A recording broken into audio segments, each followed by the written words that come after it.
Hello, welcome to the Female Guides Requested podcast. Today's guest is Tracy Martin, and this episode was recorded on January 16th, 2023. Tracy Martin is an AMGA certified rock guide, an artist, an entrepreneur. And if you want to get married in Las Vegas, she can marry you in Red Rock Canyon. She has quite a slash career. I first met Tracy when I was shadowing an AMGA's women's SPI course in Joshua Tree, taught by her and Elaina Arenz. We three all live in Las Vegas, so we carpooled in Tracy's car. Tracy knew all the secret pee spots along the drive and magically pulled out pillows and blankets from nowhere in her small car when I was dozing off. It was cold in Joshua Tree, and sure enough, Tracy offered me a constant string of hand warmers, also stashed somewhere in her car. I know when working with Tracy, she is always prepared, and I will be taken care of. I liked Tracy right away. I adore her personality. She's kind, speaks her mind, defends her clients from crag bullies artfully, and was bold enough to be my very first guest. Thank you, Tracy. Now, let's dive into Tracy's life and her amazing career.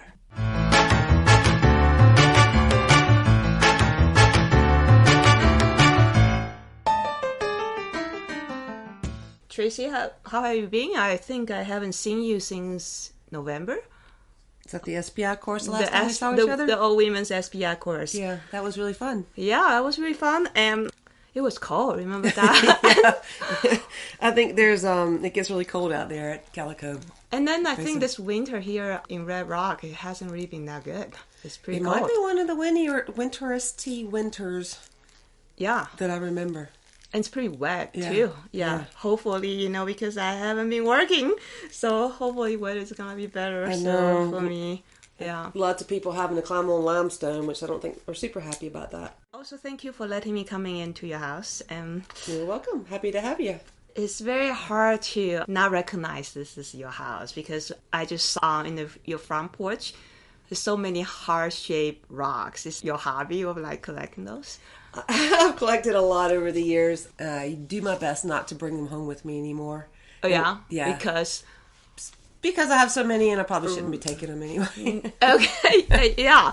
But definitely no, probably not taking you from National Park. And Absolutely, right. Never not. We know, no, right? Yeah, we know better than that. Yes, right. Also, you have all those retired rope. Did you make those rope mat yourself? Yes. Awesome. Rope yeah, and sometimes, I do rope making sessions. A little too chilly to do it this time of year, but open up the garage and have folks over and make rope rugs. Oh, really? Yeah. Next time when you do it, because I always want to learn. I saw all the artwork you did. I was just like, gee, I'm so envious because I'm so bad with my, painting and all those things. Making rope rugs is a great intro into art. So let me know. All right. Okay, So next time, I think a few days ago I saw it on your social media. You're painting this utility box. Yes, that's true. So the Clark County Public Arts Program has a grant. They're all over town. Have you seen any of the other ones that have been painted? No. You start looking for them and you'll see a lot of them. So this one is on Blue Diamond Road. They're doing all of that location right now, and there's 8 artists that got chosen. Awesome. So you apply for it. It's a grant, and they put a call to art. Right. And then you can apply for it. And then they chose 8 of us. I don't know how many people applied. No idea. I see. So you can submit the painting you want to put out. That's right. You submit the painting, which I chose the burrows. Oh, that one is one of my... Well, I love your artwork, but that's probably one of my favorite too. It's pretty popular, and I think it'll be you can't miss it when you're driving by. So it'll be really bold. The burrows are 5 feet tall. Awesome. When do you think it's going to be finished? If it weren't for the weather, it might be finished already. That is true. Yeah, I went out and started, you have to sand it, the box, then prime it, then put a base coat on it, and then paint it, and then anti-graffiti coat it. So it'll be a few trips out there. Yeah, let me know. Once you have that finished, snap a photo. I'll put it on the website or something. Yeah, I really love to see it. Thanks. Well, I can drive there to see it. Well, you know what? No one's going to go to Blue Diamond Road and Jones Boulevard. Yeah, where exactly? Yeah, you know what? It's about the most southern point from here. It's just about as far away from my house as anywhere you could go in Vegas. And the only reason you would ever drive down Blue Diamond Road from I-15 is if you lived in Blue Diamond and you were coming from the airport. I see. Oh, okay. But from Henderson, do you go to... I do go to Henderson. Do you go to BD? Would you, from Henderson or south of town, would you get on Blue Diamond Road to go to BD Cave? Yeah, I do. So we would go by it then. Oh, okay. Great. Yep. Then next time I go climbing the BD Cave. Yeah. You and everybody else. Especially when it's so raining outside. Yeah, darn. I mean, we definitely talk a lot about Las Vegas, Red Rock, and everything. So how long have you been living in Vegas? I just realized that this month I've owned this house 8 years. So I must have been here pushing 10. 10 years? Mm-hmm. Oh, almost 10 years. Mm-hmm. Wow. Yeah. That's a long time. So what brought you to Las Vegas? Is that guiding or is that... guiding. Yeah, came out to do the Advanced Rock Guide course. Advanced Rock course, okay. Yeah, and then before the course, I had to come out, of course, and get some routes in. So I did the course in 2013. 2013, so right now it's 2000. Oh, that's 10 years ago. Yeah. So you moved here roughly when you had to do that course. We were coming out as a few friends were coming out here for a couple trips to train and get to know the terrain, and then so that was probably in mid 2013, and then the course was in the fall of 2013. And before that, where did you live? Fayetteville, West Virginia. So New River Gorge. Before you came to Vegas, did you also guide there? I did. In New River Gorge? Mm-hmm. Back there in East, did you have to get, because you didn't get Advanced Rock Guide course, so you got a Rock Guide course. So what does this certification feel like you need to get? Well, it's funny, actually. I didn't feel like I needed to get it. I'm from North Carolina and decided to take the rock instructor course. And so I took the course with the intention of taking the exam someday. The rock instructor exam. Advanced Rock Guide course and the Advanced Rock Guide exam never crossed my mind. Because I worked in North Carolina. And you don't have that terrain. Don't have the terrain. So in the East Coast, most of the multi-pitch you guide less than 4? Or like... Yeah, 400 feet or so. There's a couple of bigger cliffs. Laurel Mountain, it's around 1,000 feet tall. You know, definitely wasn't certified to do it, but it was within my climbing ability. And, guide services are kind of like, well, you're good enough. You can go do that. And back then, it was not that strict. It wasn't. It was before the scope of practice even was. Now they definitely tighten up that a little bit. Yeah. So they were like, okay, it's just 10A. You'll be fine. Go. Go. Okay. Yeah. Okay. But other than that, it was mostly just Looking Glass Rock and Cedar Rock and tons of multi-pitch climbing, but mostly 1 to 4 pitches max. Which means that if you stay in the East Coast, then you probably feel like, okay, I'm just gonna end as a rock instructor. That was my intention. Yeah. Does that mean that you didn't want to stay in the East Coast? East Coast is tough. It's what tough. Does that mean? The weather and the humidity. Okay. It's tough. For climbing or for guiding or for both? For both. Yeah. I mean, I managed to do it, but I remember some days just being so ridiculously hot and disgustingly gross and so unpleasant that I was like, what am I doing? Ooh. Oh, this is horrible. You know, like, and the mosquitoes and the bees and the snakes and and the humidity, and like my face would break out and my hair was always in curly ringlets and just a matted mess and just sweating. Wow. Ugh. Well, I am trying to figure out in East Coast, because in Red Rock here, right, definitely is a destination. So during the weekdays, you can still see a lot of people. But how about the East Coast? Are those most guiding opportunities on the weekends? So? No, it's any day. Any day. Yeah. Okay. And, there's Of course, seasons are busier than other seasons. Right. Like spring break or summer. It's crazy how summer is so busy, but that's true anywhere because that's when families and kids are out of school. Right. So it's hard in Red Rock in the summer, right? It's I mean, it's doable, and it's just I don't even want to do it. No, I don't want to really do it either. But did it for years, and same with North Carolina. Just like you look at the weather, of course, you get a booking, and you're like, you have no idea what it's going to be a week out or even 2 days. It could change. So you just kind of buck up and go out. And the difference in North Carolina is you can climb in the rain. If it starts raining on you, you might want to get out of there because it might start raining really hard and run you off the wall. It's raining so hard, but you don't have to worry about the rock breaking like you do here. True. I'm just trying to figure out the reason you move out west to Las Vegas. The environment in the East Coast seems kind of like more... Well, here's how it happened. Okay. Yeah. Tell me. Okay, so I was living in North Carolina guiding, and everything was okay. My partner and I decided we wanted to move to Fayetteville, West Virginia. And I had lived there before, many years ago. And I was just like, I'd like to get out of North Carolina and go somewhere where the climbing's closer. Okay, and so I know it's going to mean back to single pitch guiding. Right. But that's okay. I'll be closer to climbing personally. Yeah.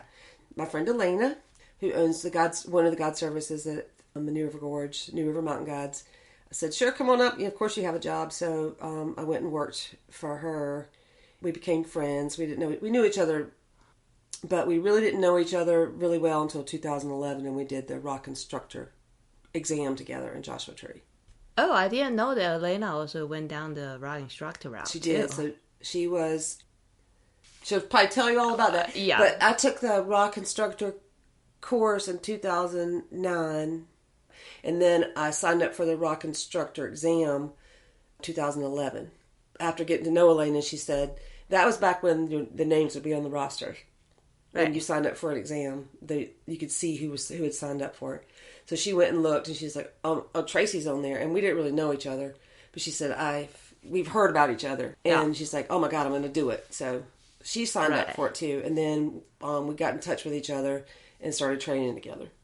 And, that's awesome. Yeah, became friends. And then we went out to Joshua Tree and did the exam together. And so then I go back to North Carolina and work. And I was like, I think I want to move to the new. Elena's like, yeah, come on up. So I get up to the new, and I'm just single pitch guiding. And honestly, I lost a lot of my skills. The multi-pitch skill. Yeah, because I was there for 3 years. God, and it was fine. It was fun. Did a lot of groups and a lot of instruction. Right. But did a lot of climbing. And that's awesome. Yeah, I like it there. And then at some point, Elaina and I were sort of messing around, like, do you think we could do the advanced rock guide course? And she's like, I don't know. I was like, why not? You I know, right? Right? Why not? But you are telling me that you too would question yourself whether you can do a rock guide. Yes. Oh, wow. For sure. And I was like, is that something we can do? And she's like, I don't know. I'm kind of scared of it. And I was like, yeah, I'm scared of it too. And I was like, well, if we did it together, would you do it? And she's like, yes. Nice. So I was like, all right, let's do it. So we kind of made a pact to start training. I mean, we climbed hard enough. I kind of struggled a little bit with my rock instructor exam. Okay. And there's a lot of reasons for that. It wasn't climbing or technical ability. It was self-esteem. You're talking about the struggle in the rock instructor course? Right. And the exam. Yeah, both of them actually. Like kind of entering into the guide. Right. So you mean that your struggle is more self-doubting than that? Yes. Okay. Yeah, it's more like being under the microscope of, I don't want to say men, but of men. Sure. I mean, I totally can understand. Yeah. Because I went through the rock guide track, and I'm pretty much the only woman for the advanced rock guide course and rock guide exam. You know, every instructor and examiner you're going to get is going to be a man. Like, there was Angela Haas out there, but that was about it. Yeah, right. Now I look back, I don't think I ever got a female examiner or instructor. Oh. Yeah. I never thought about that. Like, and the stress of the rock instructor course, I got a fever blister the day I walked into that room. Mm-hmm. Being the only woman and being just stressed out of my mind. Just like, what am I doing? Can I do this? I feel like I'm 100% capable in my own skin, but when you put me in the room with all those other people that probably already know more than me, because I'm just not that nerdy kind of climber who sat around and learned a bunch of specs about weights and ratios and definitely. So let me ask you this question then. How many course and exam that you and Elaina took together? The rock instructor exam, yes, the advanced rock guide course, and the advanced rock guide exam. 3. So we took them 3, done 3 exams and 1 course together. Wow. 2 exams and 1 course, sorry. Yeah, once we decided to do it together, we just started training like crazy. Right. And how much do you think that helped you? I mean, I'm going to ask Elaina the same question, so I'm just going to ask. 100%. I would have never done it on my own. No. I would have never say never, but I most likely would have not pursued the advanced rock guide on my own. I see. Wow. Yeah. It was just like having your sister there with you, It was training together, preparing for the exam together, just be there together. Course. Yeah, because training for the course. Training for the course, we had to do the the aspirin exam, right? Well, no, too, you have to do the rescue drill, right? Yes. And so my rescue drill on my rock instructor exam, I did not pass. Okay. So, but that was 2 years earlier. I never had to use it for anything. So I didn't pass it, and then I had to go back and hire a guide and do it, and then get my certification. So everything was fine except for I had to redo that. So for you, having Elaina together is like a super helpful thing. But counting back, I took the advanced rock guide course a lot later. I was intimidated because I was the only woman. Yeah. So you took it a few years earlier than me. Probably even harder to find women, right? So very, yeah. So is that just out of luck that you and Elaina met? It was out of luck that our paths crossed, that they were crossing at that particular time. It wasn't, people made sure we met. Friends were like, oh, you got to meet Elaina. And there was also Lindsay Fixmer. So I don't know her. Lindsay worked at Fox Mountain Guides, where I did in North Carolina. And she's badass. She is badass. She's a rock guide and an alpine guide. I don't know if she's pursuing her ski. I see. Or not. But she is quite a bit younger. And she was the female guide at Fox Mountain Guides. And when I contacted the guide service before I took the rock instructor course, and Adam Fox was the owner, and I said, hey, I'm thinking about doing this, and I know there's not very many female guides. Would you be interested?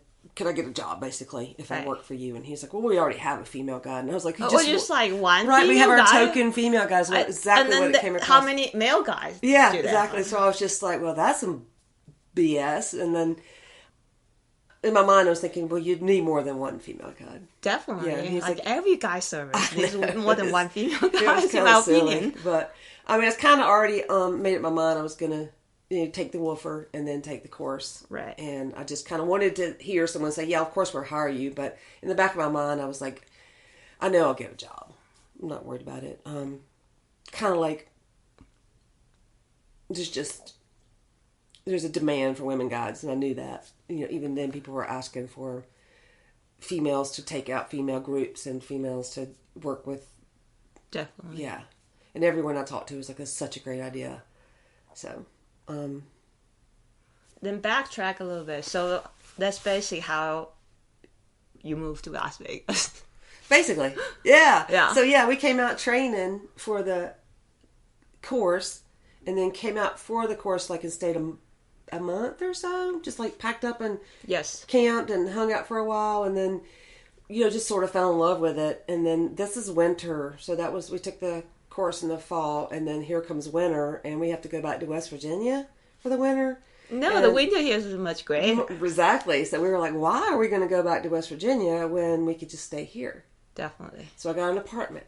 I rented an apartment, and my partner and I, he's in and out of town working, and Elaina, we were roommates, and got a 2-bedroom apartment, and she already had her dog with her, and I went back and got the cats and drove back out. And we made a decision to go ahead and take the exam in the spring. Like the next spring. Mm-hmm. Wow, so that's back to back. Then. Yeah, because I was thinking I need more time, and Elena's like, no, we got to do it right now before we forget everything, before it's fresh in our minds. I mean, sometimes it's probably the best approach. And I was like, I think you're right. So then we just spent the winter. We weren't going to have much work back in West Virginia anyway for guiding. The season's over in the winter. So we were like, well, why don't we just stay here and train? So that's what we did. Great. And then you got your rock guide. For the first time in all that training course and exam, I was calm, completely still, heart not thumping anything when we met for the exam.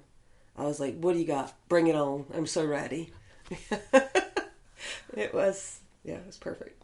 Of course, I mean, you are capable, but you also have so much training, and then you got a support person, and which is like, not to pass the exam, I think. Yeah, and a support group, not just having Elaina to do all of the technical bump off questions, bounce off questions, and figure out solutions and stuff, but to have people that were super psyched to get out and climb with you all winter long. You always had at least a party of 3.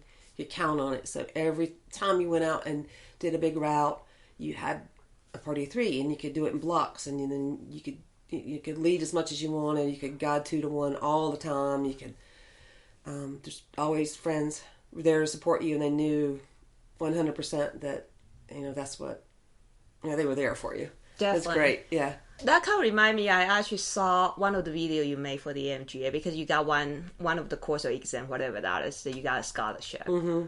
That was the course. Okay. So you actually shout out to a lot of people who support you along the way. I think that's like beautiful.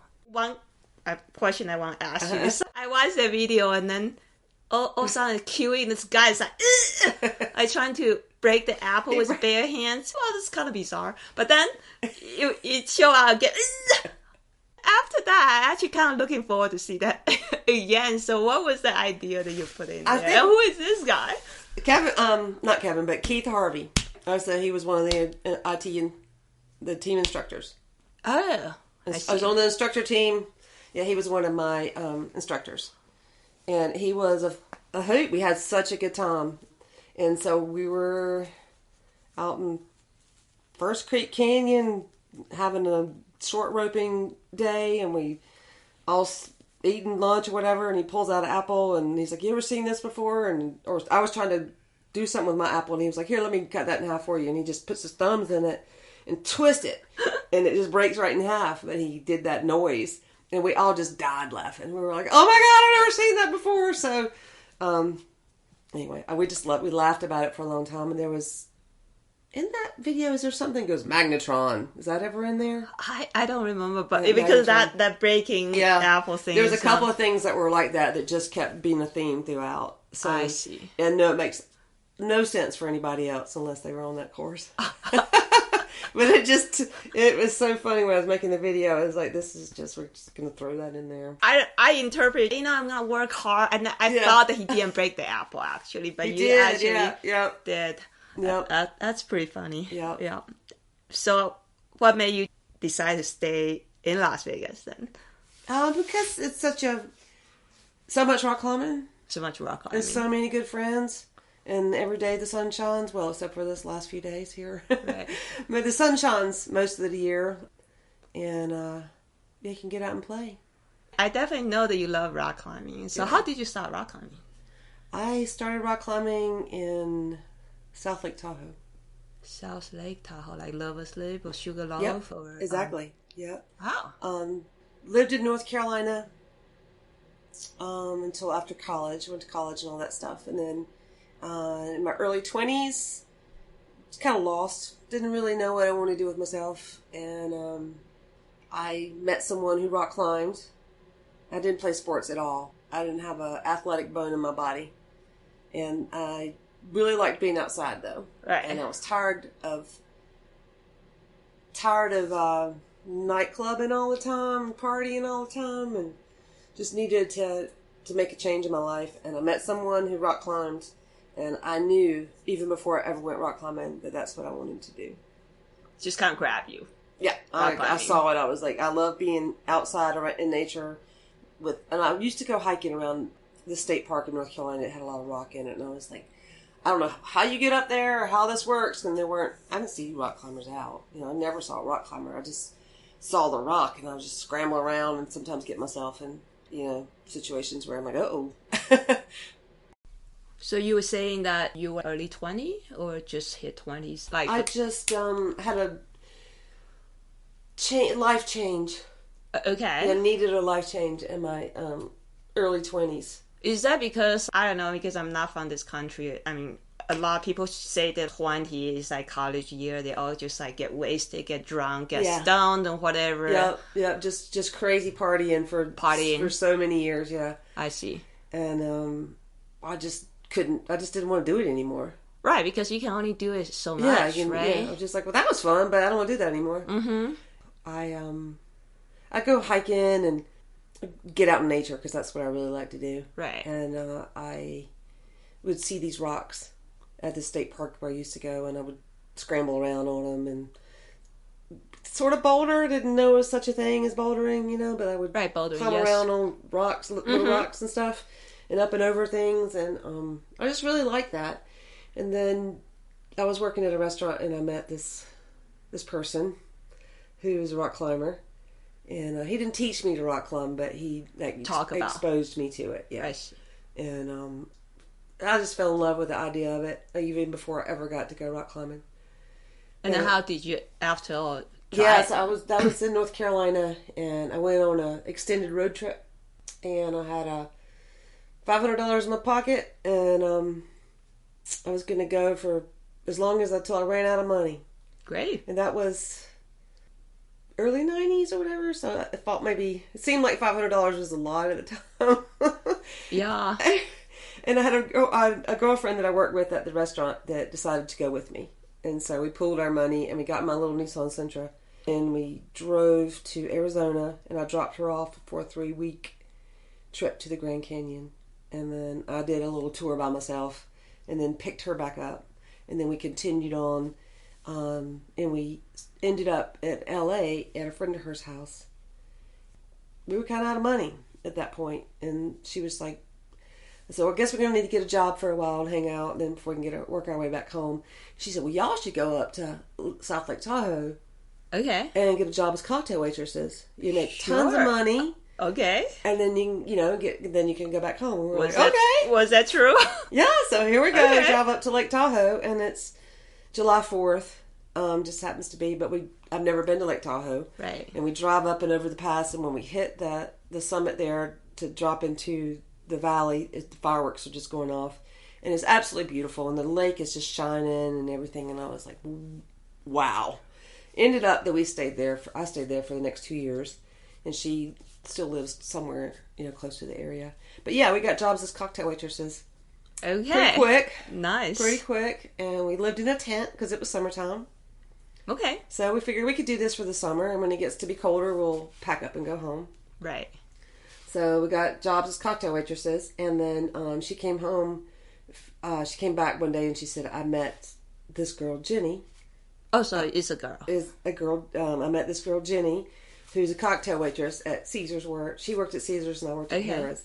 So my friend Rochelle said, I work with a girl who's a rock climber, and she said she would take you climbing. Nice. Yeah. So it's a girl who took you climbing. A girl took me climbing. Nice. Jenny. Yeah, I wrote about her in that same essay that you read. Even though I know I should not have assumed, but I just gotta be like a guy. Yeah. It was a guy that exposed me to climbing. But then it was in fact a girl that took me climbing. Awesome. Yes. That was awesome. Jenny, yep. And so Jenny took me climbing. I laugh because it was just a big old boulder with one anchor at the top. And we just put a carabiner on that thing and threw a rope down. I didn't think it was a locking carabiner. It was just one. Well, and I mean, he's one still here. One Caribbean is very strong. I mean, definitely. We have two for redundancy, but we know that. Right. Yeah, so I laugh when sometimes people are like, "You think one will be okay?" And I'm like, "Well, I mean, it'll work, but no, it's not ideal, no." Right. But yeah, Jenny took me rock climbing, and I think I rock climbed pretty much every day from that day forward unless I couldn't. Wow. You mentioned that you didn't do any sport in school. No. So any like athletic activity? No. And was it hard for you to rock climb, or you just love it so much you just, I don't care, I'm just gonna rock climb? The latter, yeah. And I've traditionally been one of the weakest members of my climbing party most of my life. Physically weak, not mentally. I think so. I mean, when I met you, you're a strong climber. Yeah. Well, I'm flexible, and I guess I have a good center of gravity, and I understand mechanics and stuff. But as far as like climbing as hard as a human can climb, I'm very far from that. I think I get by a lot of technique and a pretty strong head. Strong hand, meaning fingers? Oh, head. Oh, head. Yeah. I see. Sorry. Yeah. Yeah. Nice. So, it's been interesting. I never really thought of myself as weak or strong. Right. I just climbed. A lot of it had to depend on who I climbed with, how I felt about it. So you will be affected by, like, your partners or whatever. Okay. Yeah. So what does that mean? Can you give me an example or something? Yeah. So climbing with Jimmy in Lake Tahoe was always nothing but fun. And I was always every day was a learning because I was brand new. Right. So it never felt like I was not doing something right or good enough or failing or didn't have anything to compare it to either, So every day was just a new, like, whoa, Exciting. Yeah, this is great. I learned something new today. And as I was got to waitressing, there was a store in town where I bought my first bicycle. You could put a bike on layaway. You could put gear on layaway. I could go in and get stuff. I could get a stopper, with my tips, or I could go in and buy a small can with my tips. Oh, and I could put like a big can on layaway and buy it over the next week. And my bike took me a couple months to get. But as I was buying and acquiring all my own personal stuff, I would go out with Jenny's crew, and of course she was the only woman in her crew. And now there's two of us. Now there's Jenny and Tracy and all the male crew. And they were more than happy to take us out and teach us how to rock climb.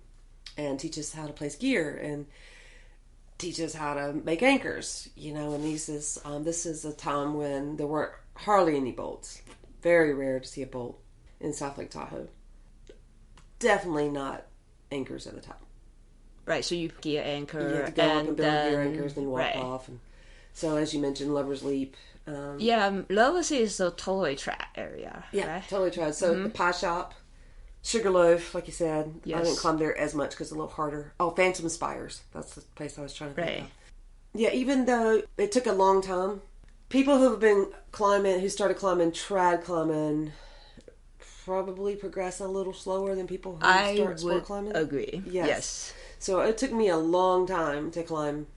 But you built a very solid foundation. Yes, though. very solid foundation. Yeah. So I never really was like, oh, I don't climb hard. I was just thinking to myself, I'm putting myself out there. It's what it more felt like. Like bold. Yeah, I wasn't necessarily climbing the hardest routes, but I was feeling like I was tired in the day from mental exhaustion. Yeah, I mean, if you're pushing your mental limit, you're gonna get tired. Yeah. And so we would go on trips to Yosemite because Yosemite is hard. Yeah. And so especially back then, you were relatively new. Yeah. And so I remember not being able to get up. What's the 5'9" crack off the side of the road that is a test piece for it down in the valley? Gosh. I can't remember. Anyway, I remember not being able to get up the thing. And then I went back later and led it, and I was just like, it's just one of the pleasures of rock climbing is to be like to not believe or not to be able to do a single move on something, and then you that was 5'9", yeah. But I mean, Yosemite 5'9" is hard. Well, it was, right. Yeah. But we'd go down there, and I would want to lead everything. I didn't want to top rope stuff, or swing leads. but I'd want to lead as much as I could. It was like 5-5, I want to lead it. And as soon as I could follow a 5-6, I wanted to lead it. And as soon as I could follow a 5-7, and on and on and on. And then at some point, at the 5-9 range, it started getting kind of hard. You know? So I was just like, I'm going to be a 5-10 climber. I am. And I remember leading 5-10 trad and just thinking, wow. It is. I'm there. I mean, if you can lead like you certainly 5'10", that's like a really big thing. Yeah. I would say that like nowadays people like from the gym or sport climbing, they say 5'10" not hard, but I'll just like go climb some 5'10" off with and you somebody. I was like, kick your butt. Yeah. Let me know how that goes for you. And so it probably wasn't, it was many, many years before I clipped bolts and then realized that actually I was really good on my feet and I had good technique, but I was very weak when it came to pulling hard. Upper body, steep stuff, or anything that was a iron cross sort of situation. So I realized I was like, oh, this is what I'm missing. Those things it takes to climb really hard. Hi, that's bouncy, and welcome to the show too. But does that bother you though? It didn't bother me at the time. So it bothered you at some point. It bothered me when I moved into a different situation, I moved to the New River Gorge. Oh, yeah. So I was in Lake Tahoe for a couple years and then I moved back to North Carolina. And that translation was seamless because we're talking about run out slabs. Yeah, run out slabs. Yeah. It's hard. So I went from climbing in Tuolumne and Lake Tahoe to climbing on the granite domes of North Carolina. So I was in a hard transition. Okay. Yeah, I was like, oh, I know how to do this. I know how to run it out on slabs and place funky gear. That's like a very good skill, though. Yes. I mean, I don't think I can do that. Yeah. That well. Yeah. That was, the first 10 years probably of my climbing. I mean, with practice, you get pretty good with that. The kind of climbing I did. And then when I got on something steep, of course, I just flailed all over it. But, I started like figuring out how to position body different and stuff to climb on a little bit steeper stuff. I see. Or if I could find any sort of stem or hand jam or finger lock or something, that would help a lot too. Right. Yeah. Using the advantage you already have. Yes. And then you can accumulate the strength gradually. Yes. Right. It's been gradual too. I understand. It has to be gradual. Yeah. But moved to the New River Gorge back in the mid-90s. So you've been climbing for a long time. 32 years. Wow. So it would make it 91? Yeah. I don't think you want to be a guy when you just start rock climbing, right? I did not. Never crossed my mind, no. But then when did guiding walk into the picture? Because I remember I saw this thing that you were doing like some graphical design. Yeah, I have an art degree. You have an art degree, yes. A Bachelor of Fine Arts, which I didn't use forever. I just waited tables. Okay, I mean, probably pays better. Oh, yeah. And it gave me a lot of free time. Right. But so when I came back from cocktail waitressing and learning to rock climb and learning to ski and bought my first mountain bike when I lived in South Lake Tahoe, I came back to North Carolina and I rock climbed. So I met some friends and rock climbed, and then I started dating this guy that I was madly in love with. It's the same guy that introduced me to rock climbing way back when. And we moved to Fayetteville, West Virginia together. Okay, so then that was in the early 90s. And he was on the guide. He was doing some guiding. And a little bit. And he went to work. He was a kayaker and a rock climber and a mountain bike guide. So he was like, you should do some of that. And so he worked for the guide service in Fayetteville, West Virginia that Elaina actually currently owns now. But way back then, it was owned by another friend of ours. And he said, sure, I'll hire you and we'll train you. Because the AMGA was pretty new. Right, because I think for all the times, that's pretty much all the guys service do. They have in-house training. Mm-hmm. So they did. They trained me for what they needed me to do for the single pitch terrain. And then off I went. I guided for the summers, spring and fall a little bit, but during the busy season for a few years. And I did that in conjunction with waiting tables at a restaurant and working at the outdoor gear shop. And I did some mountain bike guiding. Wow. Blog, that kind of stuff. And then, so yeah, I was athletic then. Like I was running a lot, and I rode my mountain bike all the time. I loved it. And we rock climbed as much as we could, and I worked whatever job I could, and we were building a house, and just, living a simple life in West Virginia. It was nice. So you were doing like quite a few different type of jobs, like mountain bike guiding, rock guiding, waiting tables, and some art design work. Do you think that's out of necessity because you have to juggle so many different jobs in order to be sustainable for? Absolutely. Okay. Yeah, and at that time though, I didn't really know what I was going to do. Guiding, even though I was doing it part-time, wasn't my focus. It wasn't. It helped me see what I didn't want to do. Okay, so what didn't you want to do? I didn't think guiding was for me. I was like, this isn't what I want to do. Sorry, you said guiding. Okay. Yeah. I didn't think guiding was for me. I enjoyed it as a part-time job. But then you after came to Red Rock and guided. Yeah, that was years later. I see. Yeah. So I was... that was years later. When I was living in Fayetteville, West Virginia at that time, and I wasn't a graphic artist then. Okay. I decided that I needed to do something. Like here I am, not guiding. Yeah, or not even this. Not. I wasn't trying not to guide. I just needed a career. So, a real job. Yeah. So I was like, it's time for me to do something. I think I'm 30. Okay. Or 31 or something. And so I've been climbing for 4 or 5 years, and guiding was fun and all. But I was like, I don't think that's what I want to do. Definitely need to quit waiting tables. I need to try to focus on something. You feel like waiting table is not long term. Right? It wasn't for me. Okay, it wasn't for you. I had already been doing it 16 years. But what made you think the guiding is not for you? Back then, I mean. Well, the pay was pretty low back then, too. Okay. Yeah, even lower than it is now. I would imagine. Yeah, and it was hot. It was nasty outdoors. Summer guiding at the River Gorge. It's just quite different than you just pick a good day to go personal climbing. You kind of have to go anytime. People are great. Yes.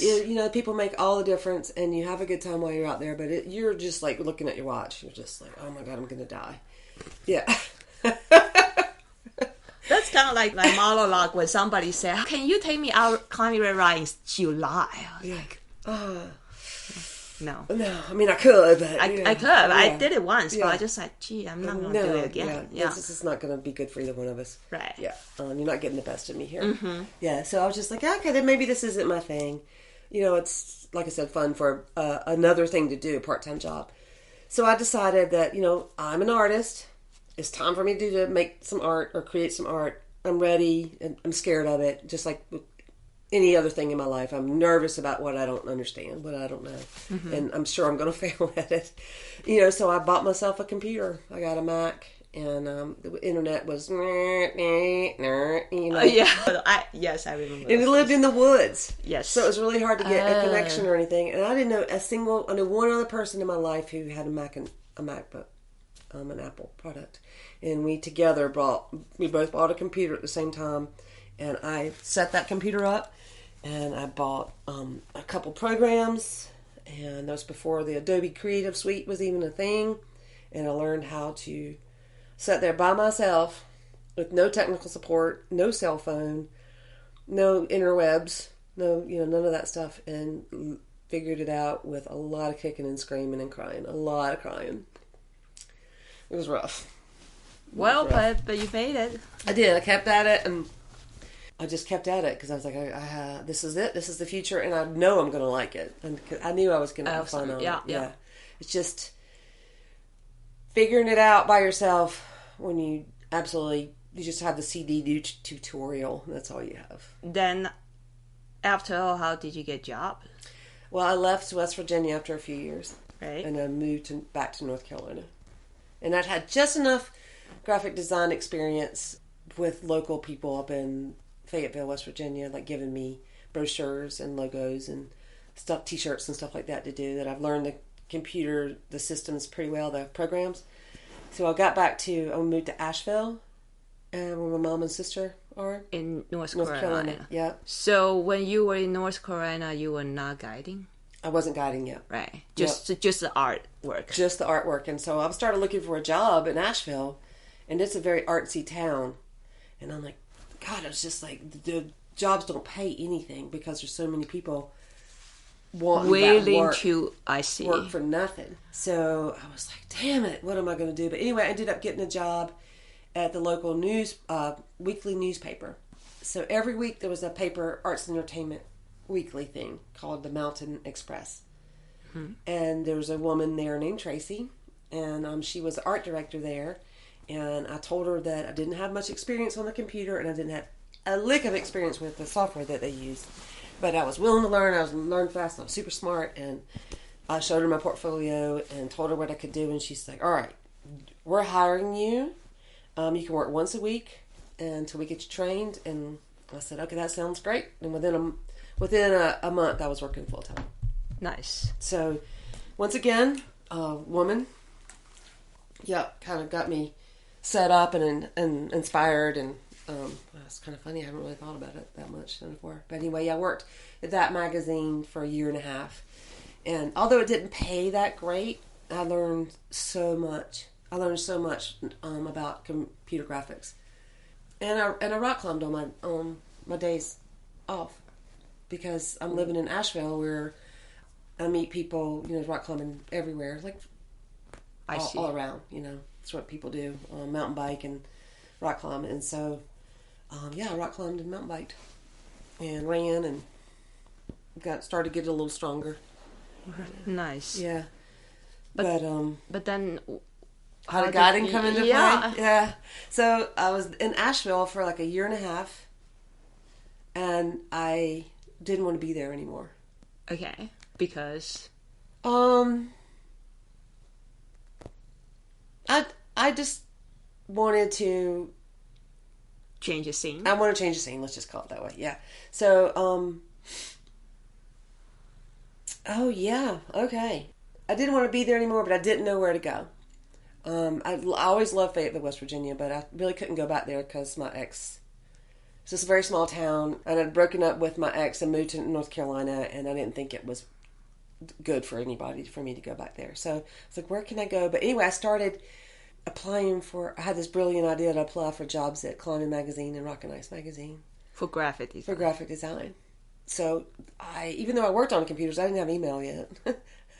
Oh. I had a work email at the newspaper, at the weekly arts and entertainment magazine, but I didn't have my own. So I hand wrote a letter to Rock and Ice. Handwritten letter. To Climbing, and I mailed them off, and I got a phone call. Nice. From Climbing Magazine. And then they say they want to hire you. They interviewed me over the phone, and then they were very interested. They called me back, and they were like, well, we've actually decided to hire someone who's local. And I was like, dang. And then, so I was going on about my business, and like, I've got to figure out what to do next. And 3 weeks later, they called me back, and they were like, actually, that's not working out. Would you still want the job? And I was like, yeah. So I packed up my stuff and drove out there and started working at the magazine. So you become the local for the magazine, you mean? Yeah, I lived in Colorado and Glenwood Springs, and so they are located across. They were. Sorry, yeah, they were. They were then. Yeah, they're not now. They're not even a magazine. It's still a magazine.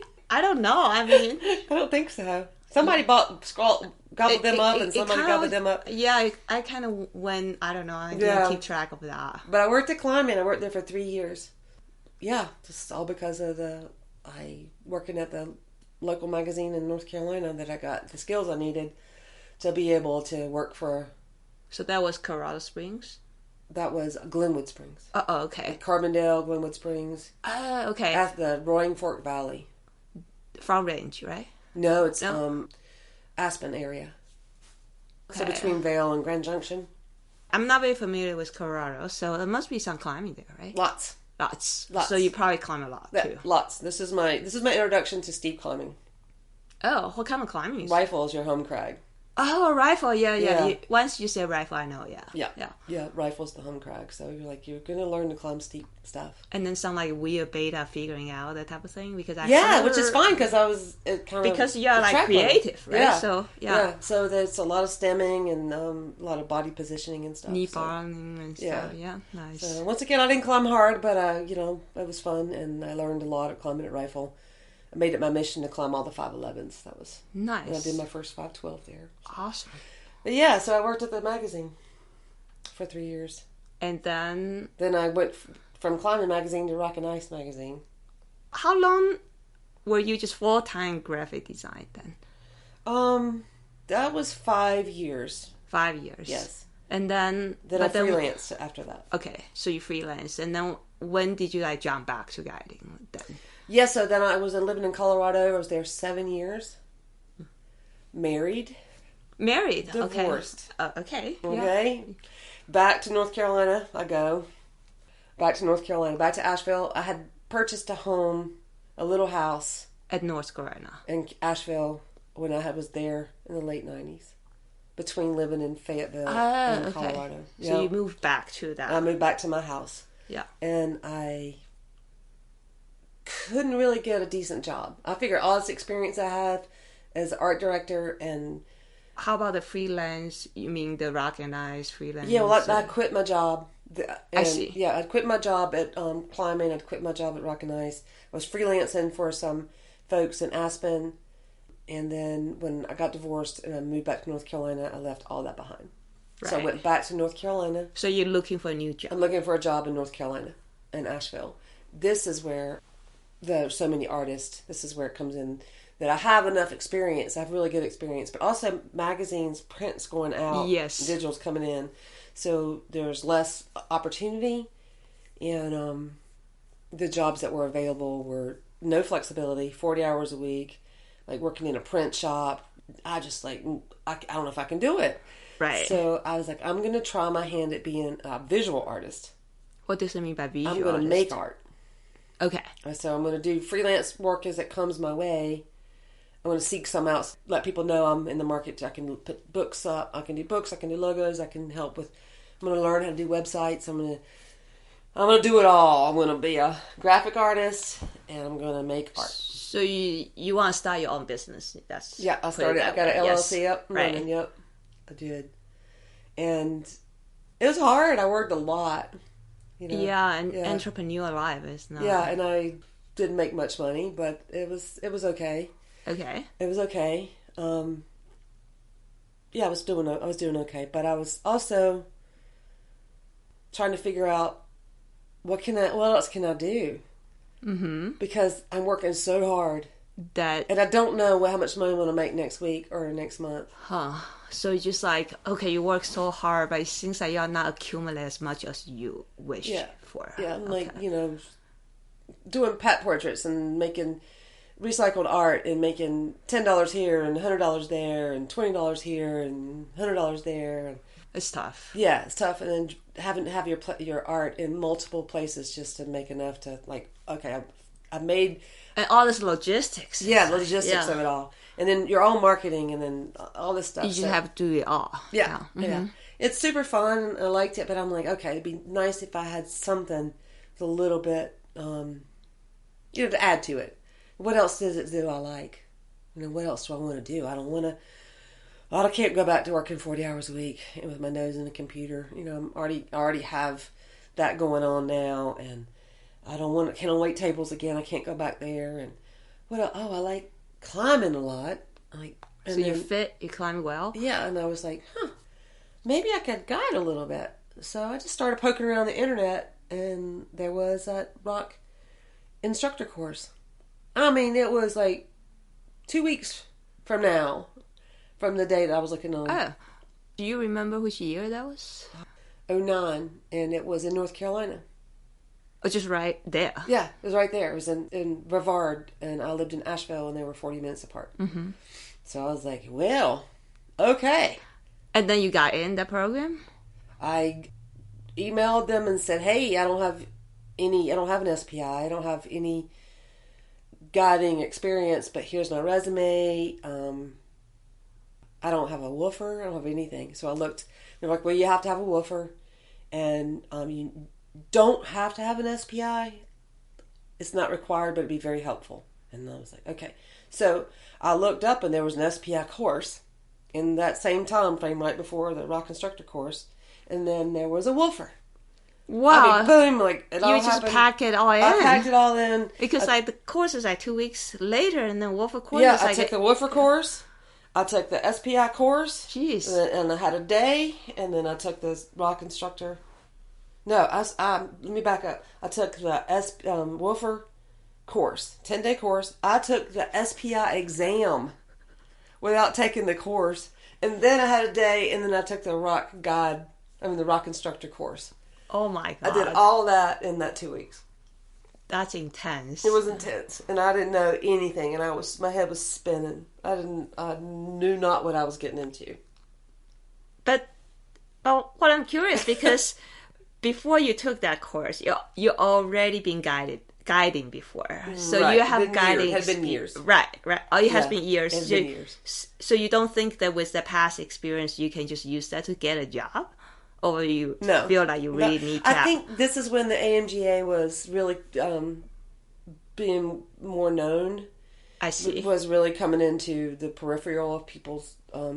and especially since Adam Fox was the SPI discipline coordinator. I don't know that he was the coordinator at that particular moment. I don't know my history well enough to know, but he was definitely helping develop that program. The SPI program. Mm-hmm. So and that was his business, and so he was all about the AMGA. Right. Yeah, so it was not even a question. It was like, you have to have some training. Okay. I want to learn. I'm in for it. Yeah, I was a mess. Yeah, but I did it. Yeah, I got a training. Yeah, the SPI exam, I really barely knew anything. Yeah, I would not suggest taking the exam without taking the course. I don't think you can do that nowadays. I don't think you can do it anymore. Right. Yeah. I'm thankful that they let me do that. And I learned everything I needed to learn after the fact. Yeah, it's... Wow. So you got a training, rock instructor course. Yes. But I guess back then, AMGA is still kind of new, I guess, because like I think nowadays the courses were not 2 weeks ahead. It's going to be fall. Oh, yeah, it's going to be fall. There was 3 of us. Only 3 of you? Yes, 3 of us. I think they needed 3 to make it go. Yeah. Wow, AMGA has those days. Yes. That was a different lifetime for them, wasn't it? Yes. And the price was $1,700. Already $1,700. Wow. But right now it's probably twice as much. Probably. Yeah, I don't know. I haven't checked. Yeah. And backtrack a little bit. Actually, I don't know. This is a sensitive question because I'm counting. Because you have been climbing, and I didn't know that you are older than I thought. Seriously, yeah. I've been like spending so much time with you. I never would imagine that you're older than I thought. Like by looking at you, talking with you, I have no idea. But you mentioned that in one of the essays that you were in, I don't know which course, maybe is the Advanced Rock Guide course or whatever, that you were the oldest member. Mm-hmm. And then obviously you would mention that you took that with Elaina and all that. So maybe you didn't mind as much you were the only woman. And Erica was in that. Oh, okay, Erica Engel. How about being the oldest member of? Because I have that feeling a little bit because I'm also older than a lot of my course mates. So does that affect you though? It affected me in the sense that I just didn't want to hold everyone back. But you think that you will hold people back though? I didn't hold anybody back, but but you were afraid. I was concerned with that. Yes, I see. Yeah. And you think that's more of your age or more your gender? Probably a little both. Okay. Probably a little both. Obviously, you have the resume to go on that course. Mm-hmm. I mean, you still think you might hold people back? No, I knew that my climbing was up to par with the requirements of the course. And, I mean, it's always a little in the back of your mind going, well, if we go sport climbing one day, they want to see you climb harder. You know, you know you're not that strong on sport climbing. That's not where you're going to shine. Like, True. that's in the back of my mind. You know? I see. You know, yeah. but it's okay, you know, just do the best you can. Right. Don't make a big deal out of it. You know, ask if you can do it again, or, you know, would you mind if I get on this one? That might play to my strengths a little better. You know, like, just be thoughtful about it. Like, take a breath. Right. You know, and don't freak out if they put you on some route that's really hard for you. You know, and don't start making a bunch of excuses about why I might have done it if, or, you know, just... So you were saying that back then when you were worried about, probably not like the decision making and all that, but it's more of like the movement part? Right, probably the movement part and very specific terrain, like something like very steep. Yeah, like something that's... slightly overhanging or way overhanging. Yeah. Yeah, like what if I've got to do a big lock-off move? Right. You know, like, and then am I going to fail the whole thing because I can't do a pull-up or a lock-off move or something? So then you moved to Vegas, right? So we saw that, like, the ride instructor, of course, and then after you met Elaina and all that thing, then you moved to Las Vegas. During that time, did you do any artwork or still a little bit? Or yeah, I'm still doing artwork. I see. So it's just kind of part-time artwork and then preparing to do a little bit more guiding. Correct. And after you moved to Vegas, did you somehow full-time guide for some time? Or were you still kind of guide and do artwork? I was full-time. Full-time. So, yes. Actually, I'm always struggle with the definition of full-time guiding, because obviously people who have a full-time job, they just have weekend off. But a guide, if you only have weekend off, you're going to be dead, I think, in my opinion, because it's very physical demanding. So how many days you think that a month a guy should work to consider to be a full-time, no? Or just because he or she doesn't do another job, so then obviously that's full-time? Well, the amount of days working versus the amount you're getting paid is, you know, of course we know it's not equal. So if it were the case that you could work, quote unquote, a full-time job like a person does 40 hours a week, and that was enough money, right, that would be ideal. True. But if you lower your standards enough and don't need very much, then that is adequate. It can be adequate to work 40 hours a week.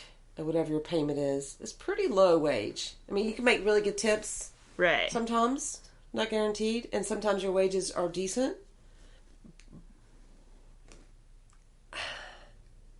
But it's not the payment that we all know it should be for the amount of work it put into it. So let's say, I know that right now you're not guiding full time, but back then when you're guiding full time, average, like how many days you work a month, say? Well, not consider the summer month. When I first started here, winters weren't as busy as they are now. I feel like the guide services stay pretty busy in the winter now. So you would do as much as you would say yes to. So you could do... So you could get that much work. You could get that much work. Now, when I first moved here, since I was new and nobody knew me, it was definitely a low person on the totem pole. And so I worked for all the 4 guide services. And so that got me a lot of work. And you're also, when you're first starting out, you're just like, you don't say no to anything. You don't even ask what the gig is. Yeah, it's just like, okay. Yeah, somebody just texts you or calls you and like, hey, you want to work? Yes. You know, you don't even know if it's a party of 1, you have to go, you know, whatever, or a party of 15 that you're just going to take hiking. I don't know. You just say yes. Right. So I just did that all the time. And you'd have to, people would tell you, you're going to have to start saying no, because you will get enough work where you will just, till you fall over, basically. Yeah, in the beginning, you work 20 days in a row. Would it be definitely 7, 8, 9 regularly, and then a day or 2? You'd have to almost say, no, I can't work. And then you'd feel guilty about it. Right. So then, say even you work like 7, 8, 9, rest like 2, 3 days, that's still a lot of days a month. It is. Then calculating probably like at least 20 days a month then. Mm-hmm. And you think, well, we all know how how much you guys can pay, and then you feel, is it worth it though? I mean, this is like question I myself struggling. Okay, physically is, I mean, yes, you don't climb at your limit, but you still go out for a full day, you get tired. And then, the guy service will not going to bring, like, the benefits, right? Sometimes you might not get a good tip, right? So you're like, so then I need to be frugal. So then I'm like, okay, I think I'm pretty satisfied. Is that...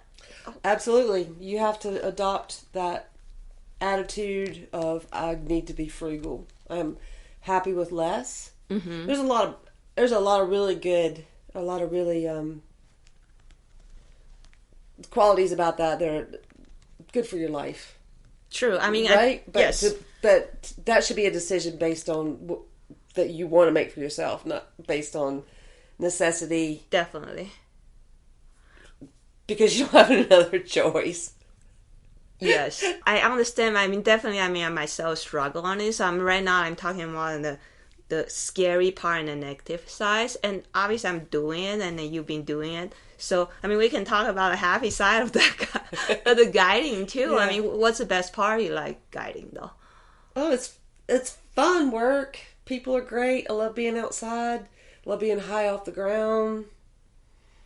It's you get the best of people when they come out on their vacations or they want to learn, and they give you the best of themselves. I hardly ever had a person that I just didn't want to go out with again. That it makes for fun work, and you feel like you really helped people understand, how to stay safe and how to be more efficient and to help them enjoy the outdoors and to maybe be happy with simpler things. Like they don't need the most high-end gear and clothes and big fancy this or that. Yeah, I mean, I totally agree. I mean, for me, the most fun part is like meeting different people, and sometimes like build a long-term relationship that because they might come back, and then you can see their progression and stuff, and be happy about how they improve. When you saw them, they were just a new climber, and now they can like do this and that. And they invite you to go places, climbing and or friendly things like come to my house and let's go do this thing together. Right. Come here and visit. I want to show you our local crag, and then we can go out to a movie or to a play or to, develop friendships that, and for the most part, I would say those people also still respect what you do for a living. They're not like, oh, we're friends now, so I can just climb with you for free now, right? Yeah, I mean, because this is your job. Right. So I've met really great people that way that just want to do something really nice for you because you've done so much for them, but yet they still expect to compensate you for your time when you're guiding and want to share their life with you, be generous with you. It's been great. How many years you consider you full-time guide here in the Red Rock? Maybe just 5 or 6. And then you start to kind of fade out a little bit, like you reduce the amount of work and then add more, like come back to the art. Exactly. Okay. Yes. During the full-time period, what's the challenging part for like full-time guide? The challenging part is, I would say physically. Because, as you mentioned, that I'm older than... Yeah, but I mean, age, I mean, the biological age and then the calendar age, it can be different. I think...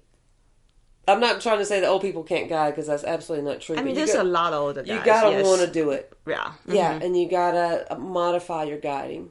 And definitely. Yeah, so my hands and my knees and my feet were just like, you need to back off.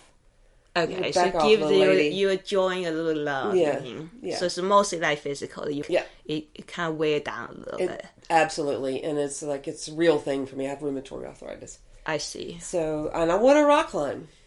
Right, personal rock climb. I'm like, okay, I'm gonna just not guide full time. I'm not gonna put myself on the top of the roster. I'm gonna say, okay, shouldn't be walking down the backside of these big gullies with a heavy pack on anymore. So just give me these other days instead. Like other type of gig, you mean? Mm-hmm. Yep.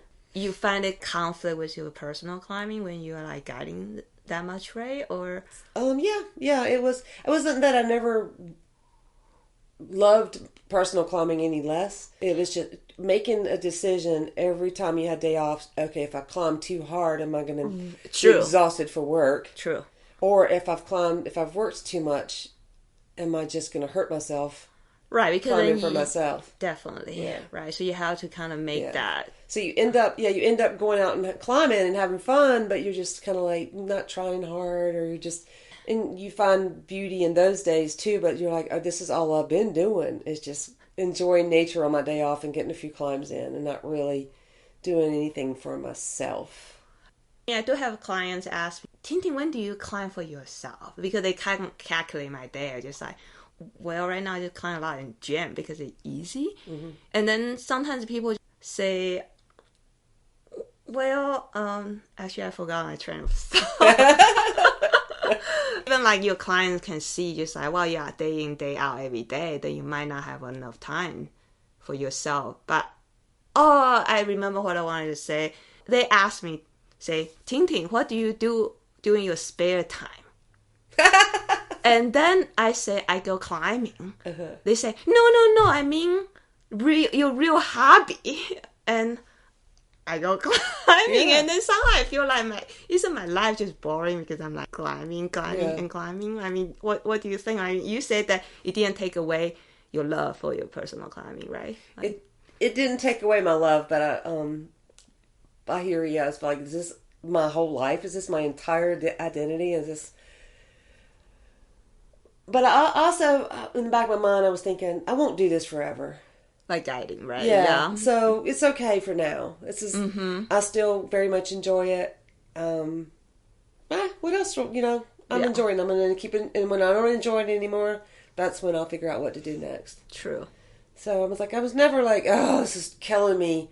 But the time when I started almost dreading it, when I'd have 3 or 4 days booked, and I'm just like, oh, please, I can get through this. I can do it. When that became more of a chore than it had been, I knew it was time. I see. I knew it was time for me to think about what was next. So you just kind of trust your feeling in your heart to see that when you have to dial back a little bit. Yeah, I was like, it's definitely... no one wants a guide that doesn't want to be there. Yeah, I mean, definitely not. I would never show that to anyone, but I could feel my nerves being a little short, and I would... Right, I mean, we won't show it, right? That's a professionalism, but I could feel it inside. I was just like, oh my God, I've only been here 3 hours and I have 5 more to go. And like, this is not good for me. And also not good for them. It's not good for them. Yeah. So, I'm like, it's time. And that was in conjunction with my knees and my wrist and my hands, like pulling all that rope and coiling all that rope and rope. And then my arches collapsed in my feet. I think I went out to Pine Creek and did multi-pitch like 7 days in a row and 1 week. Oh my goodness. I'm not doing that anymore. Right. So I'm not doing this anymore. I gotta stop. Yeah, the wear and tear is real. Yeah. So I'm like, oh, it's okay. Don't feel bad about it, Tracy. Like, I got my rock God certification just before my 50th birthday. Wow. And I'm like, you've got a lot of good years left in you, but don't worry about it when the time comes. Don't fret over it. Right. Move on and go into some other aspect of guiding, SPI or so kind of stuff. Mixing up instruction and guiding, so. But sometimes I find instruction can be retiring. Too. It's exhausting. It's exhausting because it's mental power and you're like watching people all the time because you're so afraid to make some critical mistake. Yeah. Sometimes after I instruct for so many days, I just I'm just gonna go climb a mountain. It's exhausting, yeah. Right? So you just have to find the balance. Yeah, during the SPI years, after that I was like, I'm so tired of hearing myself talk. I'm so tired of hearing myself talk. And I don't know how many times, you explain how to rappel and how to set up anchors, and it's all been great, and people are wonderful, Definitely. Yeah, you're just like, oh my God, I just need a break. I mean, you're saying the same thing again. I always laugh that I wanted to just put it on record and on my phone, just have voice memos. And I'll you know like, what? We can just record this thing. And I'm going to play this and I'm going to run off, for a minute. I'll be back. You listen to this and just practice on your own. I'll be back. Yeah. And there's so many, newer guides and instructors that are more like I was when I first started, and they're excited about it all. And they're the ones that should be on the forefront. Yeah, right? Yeah. Give it. Yeah. And I'm here if you need me. Yeah, for sure.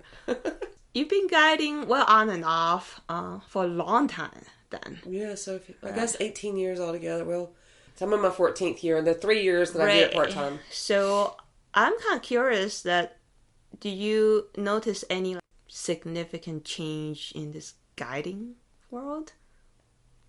Like notable change or some kind of trend or whatever you pick up. It's funny that I could say what I noticed is that there's not been a whole lot of change. Like, so what does that mean? What's all the same? There's still mostly men.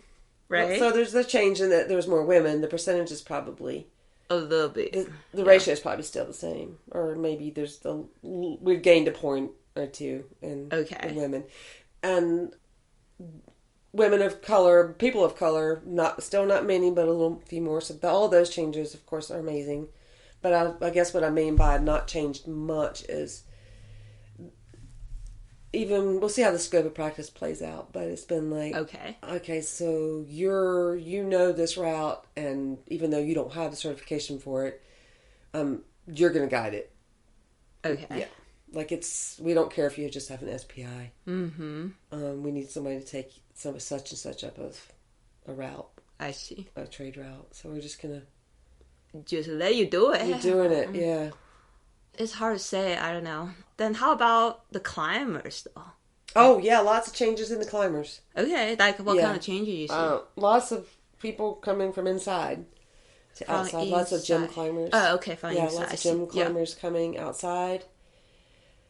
I gotta say, for a while, like I go back and forth. Am I doing a service or a disservice by offering these guide services? Like, getting more people out at the crags, is that a good thing or a bad thing?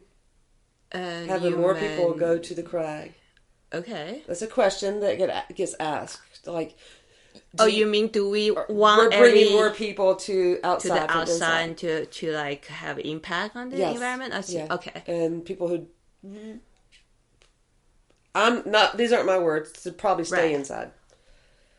Well, I would say, for people who want to go outside, they are going outside. Mm-hmm. But at least if they go with you and I, we will actually let them know what's the best way to be outside. Yeah, we can. That's the better side of the coin, is that we can teach them, make them aware of what it's like to be outside in nature, dealing with, all the things they've never dealt with inside, people and animals and bushes, and where to go to the bathroom, and how to deal with their stuff on the ground, and where to leave their food. Just a lot of things they probably never thought about. Not to mention technical aspects, or learning to read rock, or learning to read a guidebook, or how to clean anchors, or any of that stuff. But so when you said change, basically you see a kind of like explosion of explosion of the number, because it's just gyms kind of popping up here and there all the time. Yeah, I see. And so with that comes, different mindsets. Most people that would hire a guide come willing to learn. Mm-hmm. They come with an open mind. Most of them, I'd say, because they want to learn. Because they want to know. They spent their money and they want. So they're invested. Yeah. It's so as far as being a guide and being connected with those people, it's been mostly positive. But being at the crag, being with people who didn't hire a guide, who are doing these same things, coming from the gym, going outside, learning it on their own, no mentor, no guide, that's different. Those people they make for a different environment at the crag, a little sketchier sometimes. And I see. How do you say? They've changed the feel of just going rock climbing. from what it used to be. And I know things change. I don't want to be some old curmudgeon, but a little crusty sometimes. But I'm just like, I know terminology changes, and I want to do my best to, be to get it, to make sure I'm speaking the same language so everybody understands if I say something that people who just have only climbed to the gym know what I'm talking about or whatever. But I just feel like they don't have the same awareness. I see. I guess it just takes time. And you actually say it would be much better if they say have a mentor to kind of ease them into this. Just like, look at this like a different environment. We have to have a little bit different tactics or, I won't say rules, but things that we have to pay attention to. I know in the climbing community, we also talk about mentor and everything. I myself struggling finding mentors. It seems like you have met like amazing people throughout your climbing career, guiding career. Do you actively seek out role models or mentors for yourself? I guess the answer would be yes. And how do you do that? I didn't really seek out mentors as much as had role models. Okay. Yeah. So what kind of people you would treat like a role model? One of the early rock guides, Amy Barnes. Yes. Yeah. So it was when Elaina and I were here training, we became friends. With Amy came over a couple times, and she went out with us. And it's kind of like, this is Amy Barnes. She was one of the she's one of the early legend. Rock guys. We were like, oh, I'm going to climb with Amy. So I was always kind of starstruck. When to go out with her, and she was a great mentor. We didn't get to climb a lot, but she would be there if I had questions, and we went out a few days together, and it was just like looking at systems and figuring out where to climb. Realizing she's a human. When we go climbing, she's not just like this superwoman. She is a superwoman, but not like this person that just.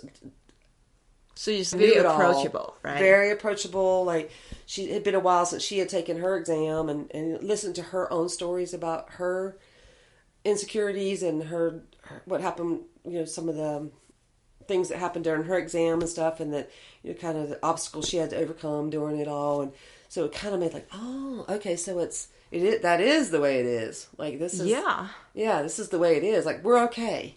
Mm-hmm. As Elaina would say, nothing's fucked.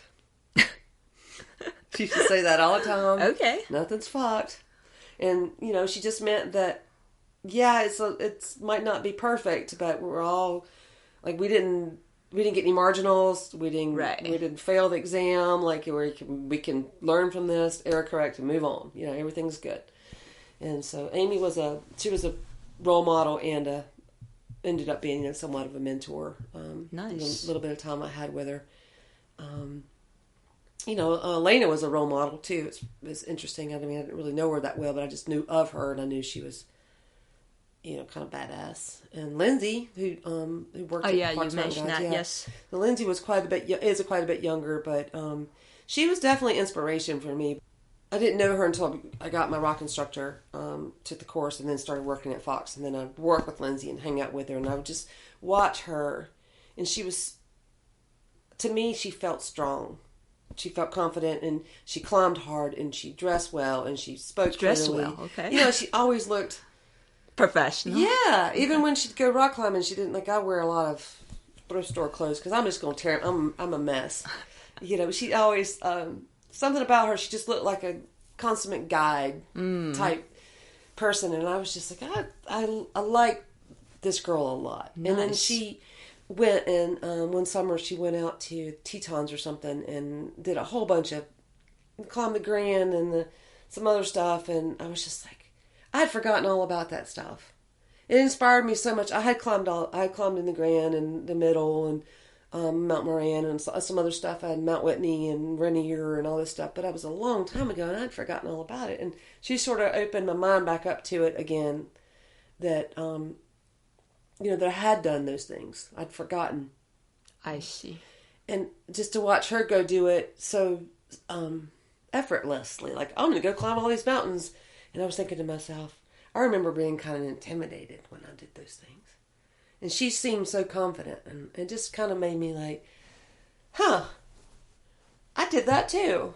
Like, maybe I could be a rock guide. You know, like maybe I am okay. You know, maybe I could do these things. So I just thought, you know, Lindsay's just be like Lindsay. You know, just be more confident and secure. And it's funny because, you know, I'm sure she has her own set of for sure, of issues. You know, when you.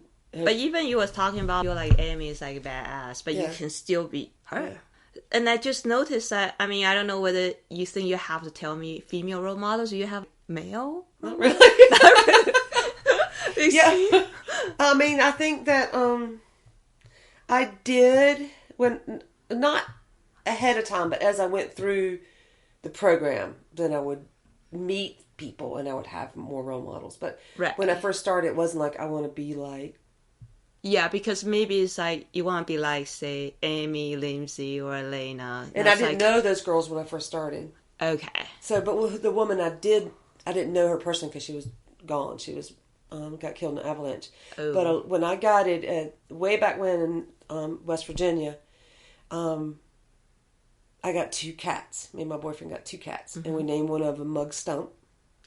Mug Stump. Okay. And I wanted to name a calico Julie Culberson. Okay. I wanted to name him after dead alpinists, right? But he wouldn't let me name the girl cat Julie. Why not? I don't know. But we named her Calico. So anyway, I always thought Julie Culberson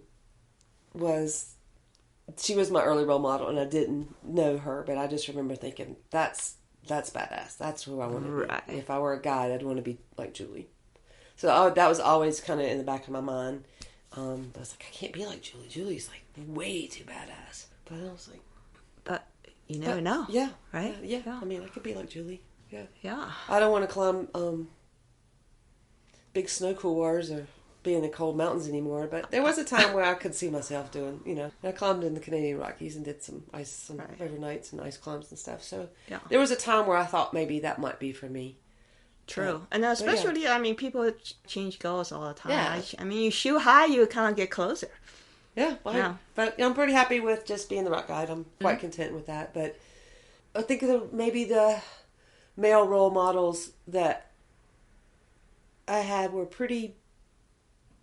Maybe there's just they weren't really there. Maybe there's just nobody you want to be more like that. More mentors. Okay, mentors. I see. Yeah. More, and not really that many male mentors. A couple. But not many. Did you seek them out, or did it just happen along the way? Just happened along the way. At the Fox Mountain Guides where I worked, the head guides there, they were really good about having guide participation. What do they call them? Guide participation for PDFs or something.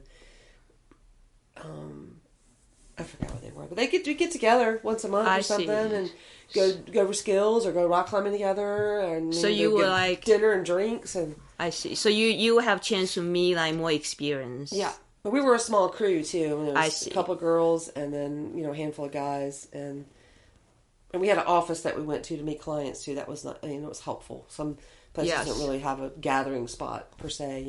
I mean, Albertson's parking lot. It's kind of nice you work for that type of guiding services, because I find in Red Rock I'm always work kind of independently. You're always out, just the lone soldier out there by yourself. Yeah, so I'm just can I see another guy doing the same thing so I can learn a thing or two? Because you and I would do things differently. It's not right around, just maybe steal some trick from Tracy and stuff. Absolutely, I really enjoyed that. So that was some mentorship from the guide service, and then.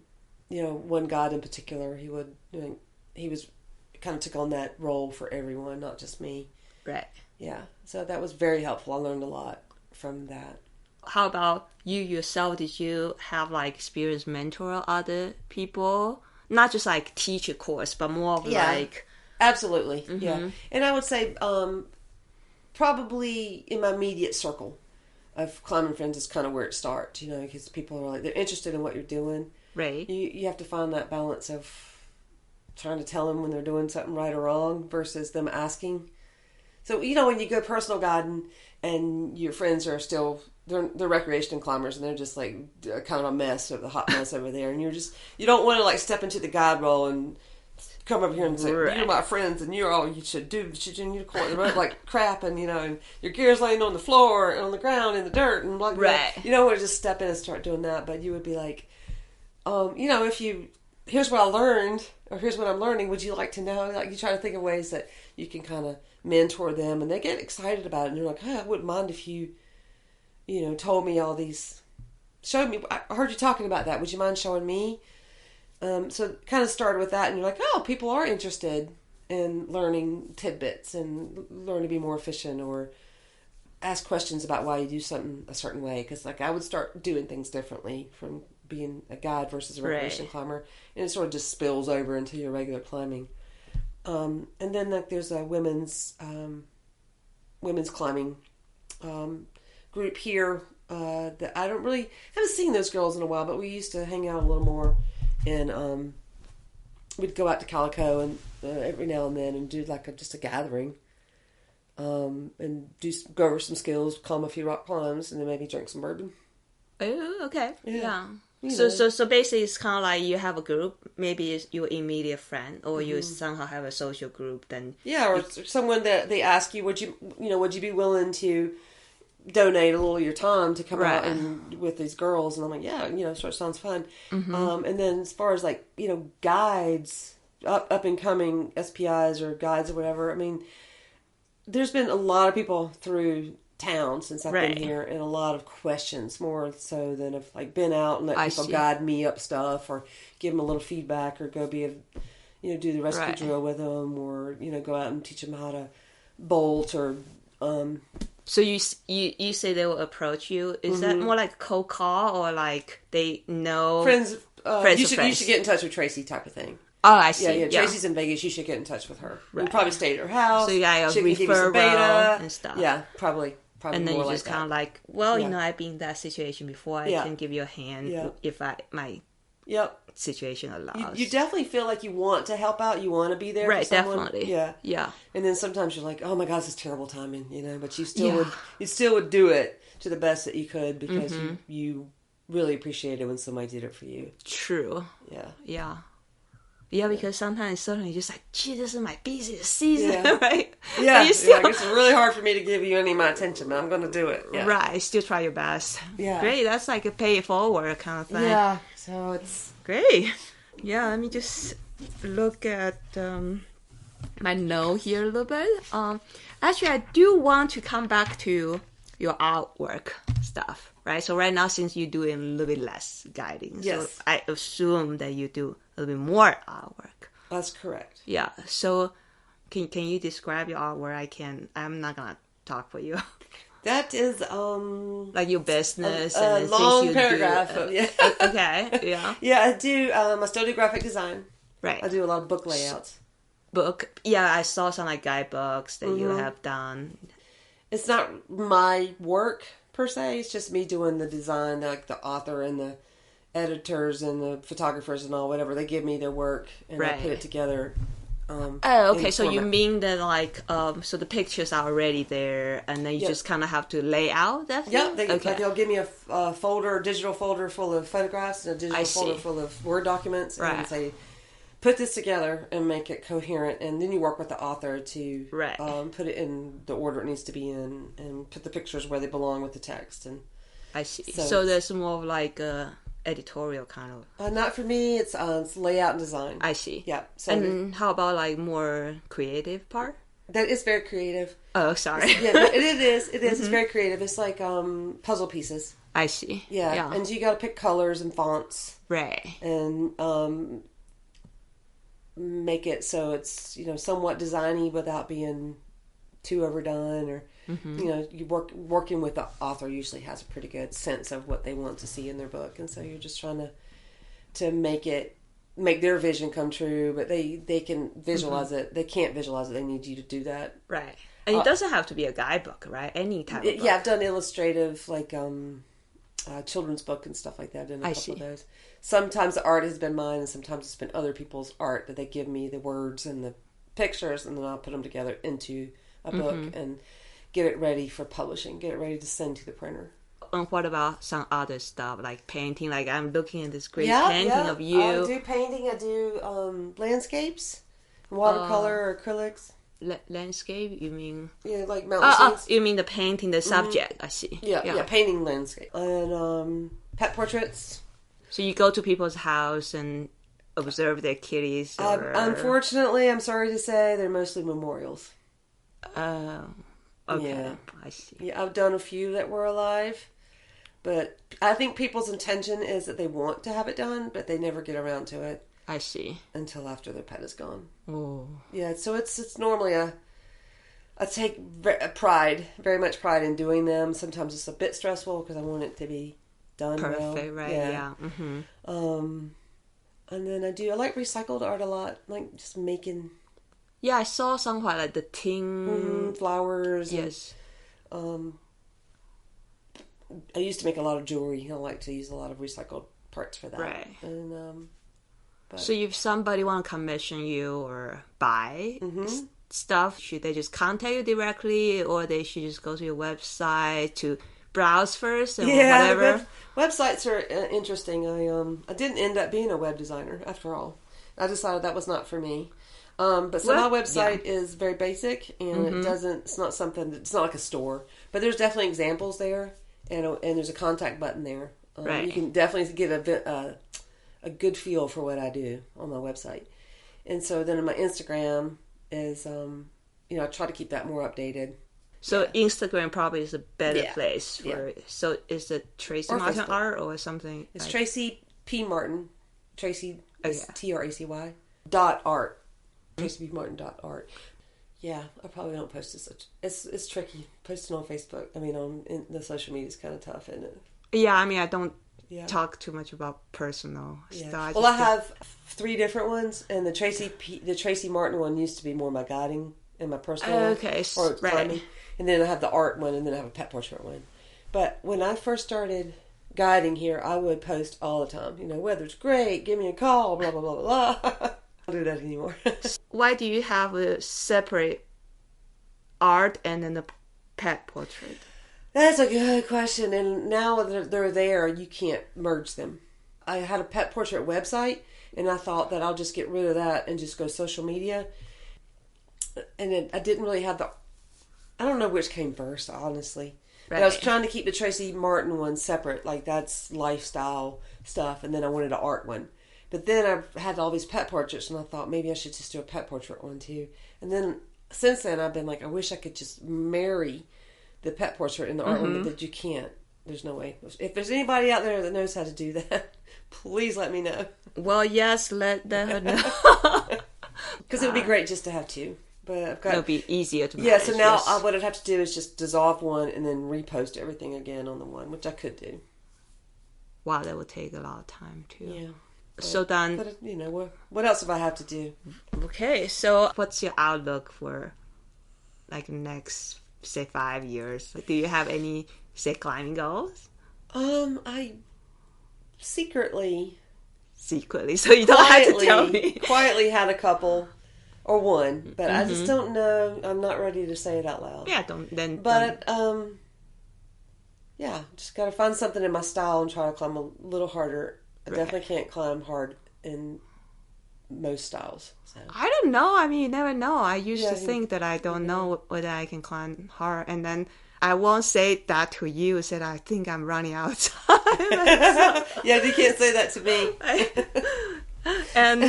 But definitely I still want to climb harder. And I feel like I haven't peaked. Yeah, I don't think you've peaked either. I'm not even sure that I have. It's pretty funny because I started lifting weights, and then everybody's just gonna make you laugh, but everyone's like, I get it now why people do that. Oh, okay. I get it why climbers I also train. Yeah, definitely. It has made such a big difference. It does. It's so funny. It's like if I'd have started lifting weights 10 years ago. That's like every climber will say, "Oh, I wish I started climbing younger," right? Like so, but it's never too late. It's never too late. As long as you start. I think it's going to sustain. Not sustain's not the word. I think it's going to increase the length of my climbing. For sure. Yeah. I mean, weight training is good for you. Yes. Definitely. I started weight training like about 1.5 years ago. Yeah. And certainly make a difference. Yeah. I don't know whether it helped me climbing harder. I think it does. But somehow I feel like it made me a little bit healthier. Healthier? I think it makes me climb harder in very specific instances where it's very shouldery or core intensive or something. Yeah, I'm just like, I don't feel like my shoulders are going to fall out of there. Right off my body. I mean, you could potentially do some like weight training podcast to help like. I know. I'm just getting started. That's what I'm saying. I don't know. I've noticed such a big difference with it. I'm like, well, maybe this is, I'm going to start a 16 over weightlifting podcast. I mean, I've still got a couple years.